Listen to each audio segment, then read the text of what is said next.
We begin with that breaking news here at 6 today. A judge orders Sean Diddy Combs held without bail. He pleaded not guilty to racketeering, conspiracy, and sex trafficking charges following a bombshell indictment today. Alice Gaynor covers courts and joins us now live from Lower Manhattan with all the new details. Alice. Christine, Sean Diddy Combs himself entered the not guilty plea. He walked into the courtroom with a very serious expression. He scanned the room. He had about 12 family members and friends there to support him. Otherwise, the room was basically attorneys and members of the press.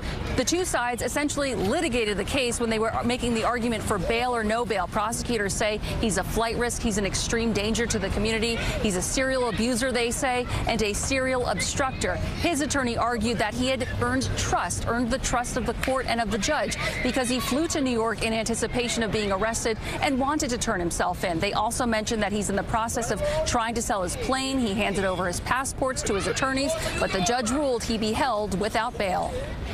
Sean Diddy Combs is accused of creating a criminal enterprise, of using employees, resources, and influence to allegedly carry out crimes including sex trafficking, forced labor, kidnapping, arson, bribery, and obstruction of justice. That employees like security staff, household staff, personal assistants, and high-ranking supervisors allegedly helped facilitate and cover up his abuse and sex escapades, never intervening.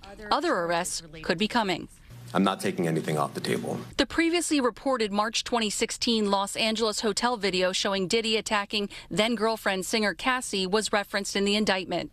A member of the hotel security staff intervened, and Combs attempted to bribe the staff member with a stack of cash to make sure that what happened was kept quiet. The indictment alleges Diddy abused people for decades, verbally, emotionally, physically, and sexually. He's accused of manipulating women to participate in highly orchestrated performances of sexual activity with male commercial sex workers. These elaborate sex performances were referred to as freak-offs, which Combs is accused of arranging, directing, and recording. The freak-offs sometimes lasted days at a time, involved multiple commercial sex workers, and often involved a variety of narcotics. He's accused of sometimes giving people drugs like cocaine, oxycodone, and ketamine, to name a few, controlling their careers, using money and threats allegedly to get what he wanted. During these so-called freak-offs and at other times, it's alleged he hit, kicked, and threw objects at and dragged victims. Some injuries took days or weeks to heal, and he allegedly used the recordings of them as collateral. In March 2024, during searches of his Miami and LA homes, law enforcement seized drugs and more than 1,000 bottles of baby oil and lubricant, guns, ammo, and 3 AR-15s with the serial numbers defaced. His attorney says they are not his guns. Mr. Combs is a fighter. He's going to fight this to the end. He's innocent. We're appealing the decision to hold him without bail. Combs faces a minimum of 15 years behind bars, up to life in prison if convicted on these 3 felony counts. His attorney says he is fighting the no bail ruling today. There is a bail appeal hearing scheduled for tomorrow, Christine. All right, some shocking allegations there, Alice. Thank you for that update.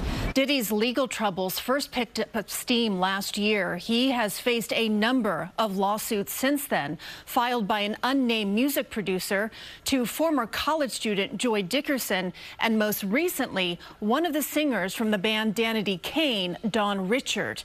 Now, the first lawsuit came in November of 2023 from Diddy's ex-girlfriend, singer Cassie, alleging years of abuse and rape.